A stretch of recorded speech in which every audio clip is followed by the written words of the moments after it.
Well, hello. Welcome to Jules Says. I'm Jules, Julie, grandmother, mom.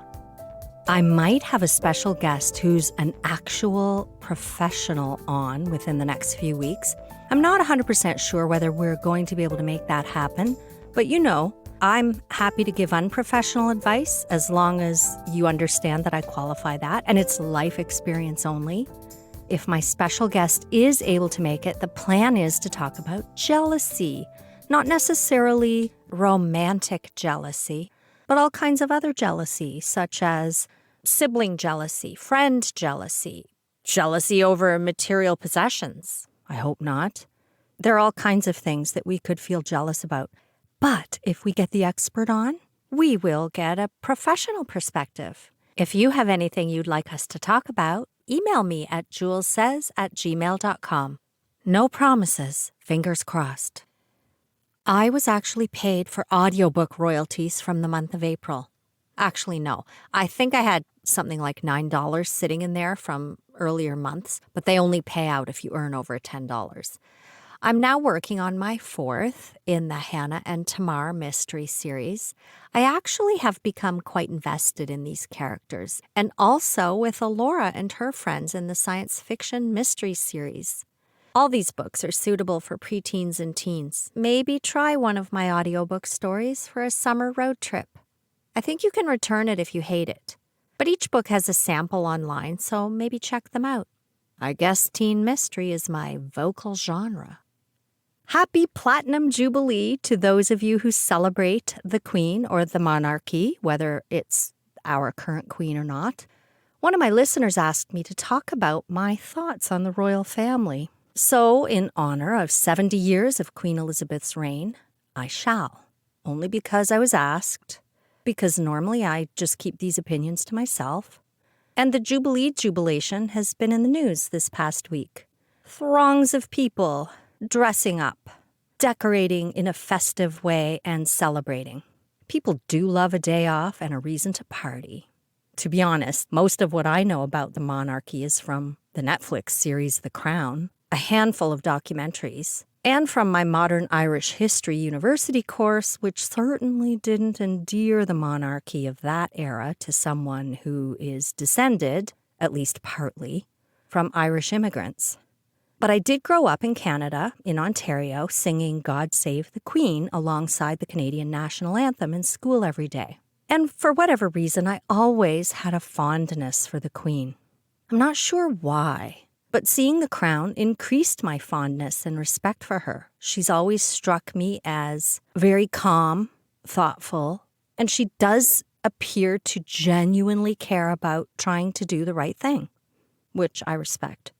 And I have to admit, also, back in the day, I was a little bit intrigued about Prince Charles and the other one's escapades with the ladies. That was all over the news when I was a young woman. Edward was still just a youth, so we didn't really hear too much about him. And I used to think to myself, well, they're not good looking at all, but maybe it would be cool to live the life of a wealthy princess. I'm pretty much just keeping under the radar and not ruffling feathers anyway. I might as well at least have financial security. And I'm not an entitled person. I think I would have been a nice princess. Of course, I had no idea that I would have been considered a garbage peasant. I just knew it would never happen, mostly because I lived in Sarnia and I didn't move in elite social circles. But at the time, I thought, well, if one of them met me, they might actually like me. Alas, I grew into a woman who realizes that what I want does, in fact, matter. I crave independence, and I'm disgusted with the snobbery of class hierarchy, which, of course, the monarchy represents. It's like turbocharged white supremacism on rocket fuel. And I think it's a mindset most of us in Canada simply don't have. I know that we have racist people, but we don't seem to have an obvious intra-Euro class hierarchy. Well, I guess England isn't Euro anymore, is it? Maybe we do a little bit. There are people who might be referred to as redneck, but I don't think it's necessarily a slur. I think people who consider themselves rednecks own it with pride. And I think it's just, I don't think it's a slur. But one thing I have noticed over the years is that I've known people from other countries, not just England, who seem to believe that born and bred Canadians are beneath them. I used to work with one guy who had immigrated from England. I carpooled with him for a while, actually, with him and one other fellow I worked with, in the 80s, as a matter of fact. And though I would say he was a nice enough, caring man who loved his family, I would be very surprised if he were a philandering boozer. He was never overtly disrespectful. But some of the things he said certainly informed me, even back then, of who he was. As a lot of older men were in the 80s, he was a tad misogynistic. He was definitely the quote-unquote man of the house. He would talk about, as you would in a carpool, you might chat about your weekend or the night before, and he would talk about his wife and daughter in ways that certainly indicated to me that he was definitely king of the house. One time he mentioned knocking his teen daughter on the settee. Yeah, I don't think we're supposed to knock our children on the settee, no matter how much they challenge our patience. The other thing about him was he genuinely considered himself to be superior to Canadians, which at the time I thought was quite amusing. One day he told me about something that was ironical, and in the next breath said, "I ought to teach you good English." I just thanked him for the kind offer, and I know I'm not replicating his accent accurately, but I think you can tell that it wasn't the posh accent, but something closer to maybe Pygmalion, which is fine. There's nothing wrong with that. But it was just fascinating to me that he considered himself to be higher class than all of us. And there's a part of me that envies people who walk through the world just so confident that they're great or gorgeous. What a gift. I can't imagine how that would feel, but I'd love to try it someday. Just wake up one morning and live my life for one day as though I'm the tits. Once in a pub in Ireland, again, this was the 80s or 90s, I was a wife and mother by then, some man verbally attacked me about how much Canadians love the Queen. I assured him that most of us don't really give the monarchy much thought. "No, you fucking love the Queen," he was kind of yelling nose to nose in my face. "I see you all on TV crowding to see her whenever she visits." He was very aggressive. I was young enough that I still got upset if someone hated me, even a belligerent stranger. But I was pretty happy to walk away from that one. As the wise Catherine Ryan says, don't argue with an idiot. Also, it's none of my business what you think of me. I'm certainly not the kind of person to go to a huge public gathering to see anyone. I don't like arena concerts. I want to have an assigned seat. I certainly wouldn't be a member of a throng to see anyone, including the Queen, who, even though she is the Queen of Canada, and she's represented by an appointed Governor General, one of whom scandalized the post in recent years by behaving like an absolute tyrant to her staff and all who crossed her path. So she was turfed.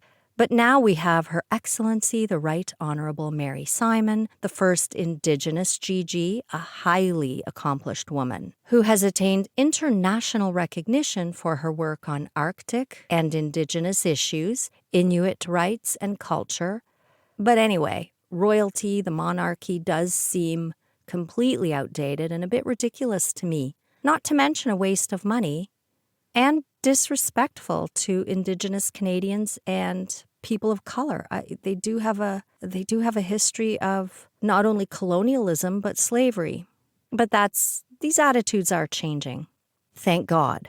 I did hear of one Indigenous person in a CBC documentary about what the Queen means to Canada, who said he would be nervous to dispense with the royal connection. He was one of the chiefs. Because the Indigenous treaties are with the Crown, not with the Canadian government, which was an interesting perspective to me and unexpected. given the not-so-ancient history of colonial abuse in this country and the fact that our land is not crown land, as it's called, but land that even the Indigenous people didn't consider as being owned by them.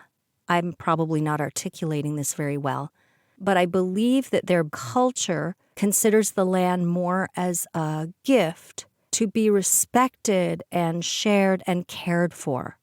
The treaties with the Crown were supposed to be agreements to share, respect, and care for the land, as I understand it. The Indigenous people never signed those treaties so that European colonizers could just take it, claim ownership, and extract everything on it and treat the original people here like savages. But anyway, it is embarrassing because that is my ancestry, even though none of my ancestors that I'm aware of ever did any of that stuff. But ugh. Perhaps the fact that Her Excellency the Right Honourable Mary Simon is the Queen's representative is a small step, toward atoning for the past and hopefully doing better in the future. Now, as far as the cost goes, I've read that the monarchy more than pays for itself in tourism dollars. I don't know if that's true or if it's just media spin. One Google result I checked today claims the net profit to the country is around £430 million a year. Even though the monarchy and the Governor-General have no power in English or Canadian politics, perhaps they set a tone for the country. Even if a leader does nothing concrete, they do set the tone. So maybe the Queen's quiet dignity and respect is worth something in and of itself. The rest of her family, time will tell how the young ones manage. Apparently, the Queen told one of our past GGs, Michael Jean, or it might have been Adrienne Clarkson. It was in that CBC documentary, and I forget. But apparently she told one of the past GGs that she would never abdicate. So we'll see what happens. Now, I was, admittedly, quite taken with Diana and her story. Diana was only a year younger than I was, and she had this captivating je ne sais quoi about her. I sometimes think that even if she had not married Prince Charles, she might have been a celebrity in some other capacity, not because she sought fame, but there was just something so otherworldly about her. To this day, I'm still fascinated by documentaries and films about her, and I think part of the reason for that is because we never know how much of the truth we're actually getting. I was young when she was young, and I felt incredibly sad when she was being hounded, and especially when she died and how she died. I still feel that way when I see her face, alive and luminous. I feel sad for her children, too, and her grandchildren. I think it's a shame that Charles and Camilla couldn't have just been together from the start. There's a lesson in that. Sometimes people meet someone they can't imagine living without. Societal constructs shouldn't necessarily stop them from being together. Certainly not a class hierarchy. I know that sometimes these differences can present challenges in your life together, but look what happens when you try to ignore it. Some of us may have sons or daughters or family members who fall in love with someone who we think is not acceptable. Now, if we think they're not acceptable due to horrible character flaws, that's one thing. But if it's because they're a different race, culture, religion, class, if you live in a classist society, those things genuinely should not even account for anything, as long as the person's character is decent. I have time for some emails today. Yay! Please send me anything you want about jealousy in case I have an opportunity to get this special guest on. Here's an email called, Social Anxiety. Dear Jules, I love your podcast and the insight it brings to my life. I look forward to Thursday mornings because I faithfully listen to you while I prepare for the day. Thank you. Today's podcast about social anxiety, I think it was called Drinker's Remorse. Today's podcast has me thinking and thinking and thinking. I've never suffered from social anxiety and have always been comfortable in social situations, but I too have felt that things have changed since lockdowns. Through the first lockdown, I followed the rules to the letter. During the second lockdown, I started questioning if this was what was best for my family. I started seeing behaviors in my own children that were completely foreign to me, mainly a concerning addiction to screens and becoming socially awkward. Specifically concerning was a young teen who I have always been very close with, who withdrew into someone I no longer recognized. He had always had anxieties, but he had the outlet of the arts. The arts, drama, music were all taken away from him in the blink of an eye. He became withdrawn, even from the people closest to him, which scared me. The result was that I made decisions that were what I hoped were best for my own family and assumed others would understand. I could not have been more wrong. I was openly judged, laughed at behind my back, and shamed for not following the rules from people who I deeply cared about. When it came time to make decisions about getting immunized, I once again mistakenly believed that we lived in a society that would respect others' choices. I made my choice, but never once cared what other people chose.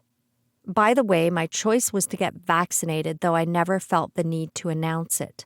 I only mention it now because when people learn you are vaccinated, they mistakenly assume that you too disrespect, disregard, or are disgusted with the people who didn't make the same choice.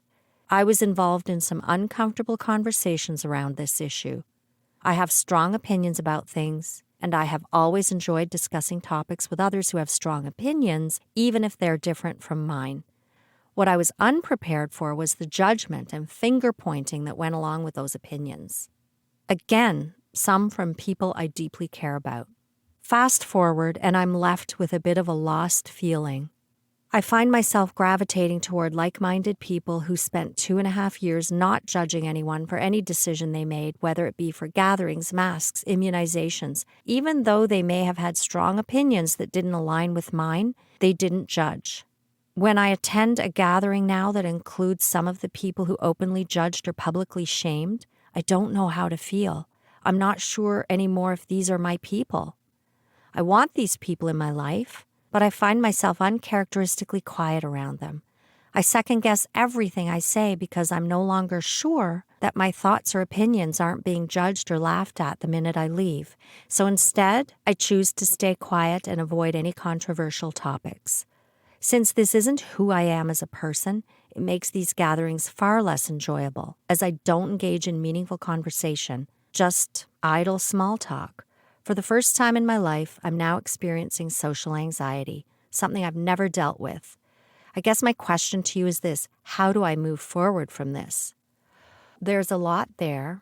First, I want to say that I completely understand why people mistrust the government, big pharma, lying liars, charlatans, money wasters. I get it, even though I was comfortable getting vaccinated. The most disturbing part of the whole thing was how horrible some people were to one another. You are not alone in this. The posts, the memes from friends and family jeering at how stupid people were. Someone would call you stupid, whether you trusted the vaccination or not, whether you wore a mask or not, whether you complied with the lockdowns or not. But it isn't black and white. It wasn't hard for me to comply with lockdowns, even when I thought it was getting a bit ridiculous. I don't have children at home. I don't have elderly or vulnerable people in my life. I can work from home. I have financial security, food security, shelter security, excellent health. I just think it's very sad that anyone did this to someone, and I genuinely hope that if you are someone who publicly posted things about how stupid other people are, I hope you think about their perspective or ask and listen to the people you love and maybe apologize. You can certainly disagree and still love someone and still not be unkind about the disagreement. It's not worth damaging relationships with people you care about. But that wasn't your question. How do you move on? It's not easy. Your trust in people you care about has been compromised. If I love someone, I don't expect them to agree with me, and I would like to trust that people who care about me would accept differences of opinion with grace. I don't know how anyone really moves on from that. There's no guarantee that you'll be able to fully trust these people again. And they could be still thinking that you were stupid for your decisions. But since you do want them in your life, hopefully time will heal those relationships to some extent. However, depending on how close you are, I think without a full, honest discussion of how their actions made us feel and vice versa, and listening to each other, the relationship may never be 100%. And that discussion is a difficult one to initiate. You risk not being heard, or you risk deflection, which could make you feel worse. Some people may view such a discussion as criticism, double down and get defensive. And maybe you will just have to let it go and accept that that is a subject that we're just going to avoid. However, there is a chance that some people may apologize or may already realize deep down that they've hurt you and feel badly about it, but not know whether or how to broach the subject. I've certainly made a lot of mistakes in my life, and sometimes I shoot my mouth off. And I sincerely appreciate the opportunity to own up and be forgiven and to have my perspective on the same situation heard by the other person. It has to go two ways, the listening. Maybe you'll be ready to have some of these conversations one-on-one with some of the people who matter most to you. Maybe not all of them. Maybe dip your toe in with one person who's likely to be receptive to an honest exchange. And in the meantime, hopefully time and seeing these people more often will alleviate some of that anxiety. And congratulations on not having had social anxiety before. Do you know how many people walk around with this all the time? I just think you're probably the life of the party. Maybe you need to just decide it's none of my business what you think of me. Be yourself. That's easier said than done. But I think it's a good position to take. Oh, I might have time for one more. Am I overreacting? Hi, Jules. I hope this email finds you well. I hope you have the time to read this and to tell me, am I overreacting? I was dating an old friend from college for 10 months. Evan has many great qualities, but is very incompetent in life skills. He's a privileged mummy's boy who hasn't had to lift a finger and has a small world view because he hasn't really left his town. This was an issue because we would often get into debates about social political issues such as women's experiences, racial issues, etc. I would say I lean left-wing, but he has many great qualities. These are the ones that have caused issues. I expressed that this relationship isn't going to work because I won't be a replacement for his mom. He needs to learn how to look after himself. I was tactful and expressed this gently. I explained that maybe we just needed to take a step back and further down the line, maybe we can date again. I still like and care about him, and I told him that. We continued talking daily, but stopped sleeping together and didn't meet up much. We were going to book a holiday before the conversation I initiated, and since this wasn't happening anymore, on the spur of the moment, I booked a solo trip. We spoke pretty much every day for the first half of the holiday. I was about to move up north of the Greek island I was staying on, over a mountain and in a remote destination. I expressed to him that I was nervous because there was no public transport, and what if I got unlucky with my taxi driver? I hadn't fully thought this accommodation location through. How would I get there? I was anxious. Understandable. I hate getting in a car with a stranger. You know how I feel about that. The next day, once I had already gotten the taxi and thankfully arrived safely, he messaged me that evening telling me how busy his day had been at work, how he was out and about so couldn't talk but hoped I'd made it to the accommodation okay, and that he'd ring the next morning. I messaged back to say the place I was staying in was nice, and I'd made it there safely, and I'd be busy in the morning. I wasn't really busy, just annoyed he hadn't messaged sooner. Oh. He phoned me in the morning anyway and ranted about how work was going, not asking at all how the trip was. I interjected and said, "Sorry, Evan, can we talk later? I'm a bit busy at the moment." He said, "Oh, okay, sure, bye." He sounded a bit put off. That was the last I heard from him. No message to see if I'd made it back to England okay after the holiday. We had tickets booked for something, but since he hadn't messaged me to see if I made it back, I didn't feel like reaching out. After he stopped talking to me while I was away, I was bitten by a jellyfish. I had a bad reaction. My whole arm swelled up. I was almost sent to hospital, but protested because I hadn't sorted insurance. Thankfully, I'm okay now, and now you know to sort insurance. I didn't have to tell you that. Sometimes we learn best when we just learn things through natural consequences, don't we? He tried messaging about 2 weeks after I arrived back home to say he was previously annoyed and needed some time to process how he was feeling, but that he'd like to talk about it now.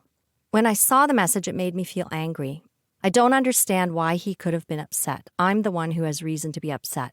It's not the fact that he stopped talking to me that I find upsetting. It's the timing. I was away alone. Didn't he care how I was?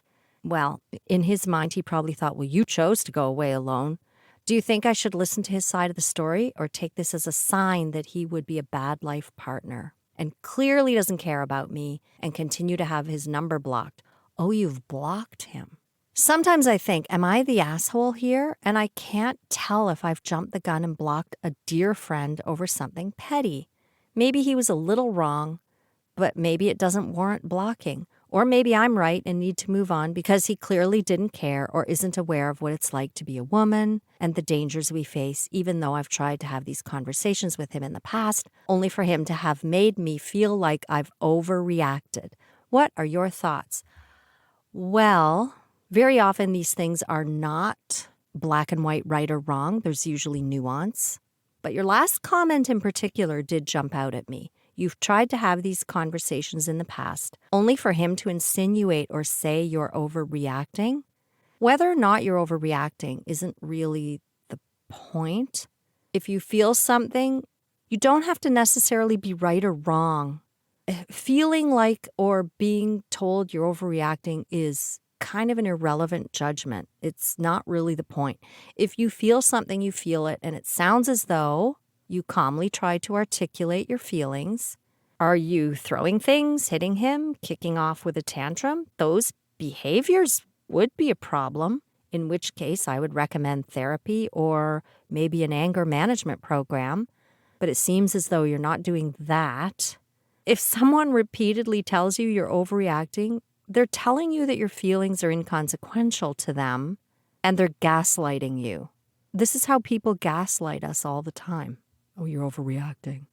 I'm a bit surprised that you two phone each other so much. I thought you young people only texted. I mean, it's nice to touch base with someone and hear their voice when you're away. Not something I would do regularly necessarily, but maybe that made sense because you were alone. But next time you say you're busy and the person calls you anyway, whether it's your love or someone else, just don't pick up. He either didn't listen, didn't care, or forgot. And that sounds like a pattern. And if it's genuinely an emergency, the person will leave a message or text you. So just don't pick up next time. But then you didn't hear from him for, I'm assuming, 3 weeks or so, maybe a week while you finished your trip and then 2 weeks after you got home. I'm not sure when did you block him, but you were in contact. I'm not sure because I'm not sure at what point you blocked him. I don't know if it was worth a blockage, but did you text him during this time to let him know you were home, that you had time to talk, that you had a jellyfish incident? I get the impression you may not have, which sounds like each one of you expected the other to make the first move to resume contact. I can see how this could seem to each of you that the other didn't care. But this is where we get into trouble with these assumptions about why someone else did or didn't do something. If you didn't contact him at all because you were annoyed or hurt, that doesn't mean you don't care. He, on the other hand, might have interpreted it as you not caring about his stressful job while you were gallivanting about in Greece. We often imagine what other people are feeling without really knowing. And of course, women tend to ruminate on these things more. I say tend to. We don't all. And I think a lot of times men just go about their lives. They'll go off and play video games or watch some sports. Or if you did reach out and he was ghosting you for 3 weeks, I think that's kind of worse on his part. The thing about you expecting him to care about whether or not you're safe or well, I genuinely think it probably didn't cross his mind. And you're absolutely right. I think a lot of men, at least in Western societies, especially cishet white men, do live their lives taking personal safety for granted. And it's hard for them to even comprehend when women try to explain how we can't take our safety for granted because it's not their experience. However, that doesn't give them a free pass because a mature, empathetic adult should be able to listen to others' perspectives, believe them, and accept that their feelings are valid, particularly someone who they love. I would say you're probably right. Your safety didn't enter his head. And since you've had these conversations with him before, he's probably a little bit self-absorbed. But the bottom line to me is this. Of course, Evan has a lot of good qualities. Most people do have both good and bad qualities, but sounds to me as though he's not necessarily a good match for you as a life partner. He might be fine to dash about with and have fun with for now, but as long as you're hanging around with him, you're not available to meet someone who's better for you. And there are women who want to be with someone who's dependent on them, women who relish being needed, who are happy to focus on their partner as the center of their universe. And it sounds to me as though Evan might be better suited to someone like that. It sounds like you want an equal partner, someone who shares in all the mundane yet necessary day-to-day stuff like cooking and cleaning, as opposed to having a servant, someone who's interested in your well-being, who listens and cares about how you feel, of course, while still wanting you to listen and understand him. And no one is perfect, and you absolutely don't have to agree on everything. But we all at least deserve someone who will listen, actually consider how we feel about things, and respect us, even if they disagree. Otherwise, your frustration with not having your needs met will fester and grow and boil over time. And believe me, all of that gets way more challenging if you decide to own a home together or have children down the road. But as for listening to his side of the story, you refer to him as a dear friend, and if you want to remain friends, you might decide to listen.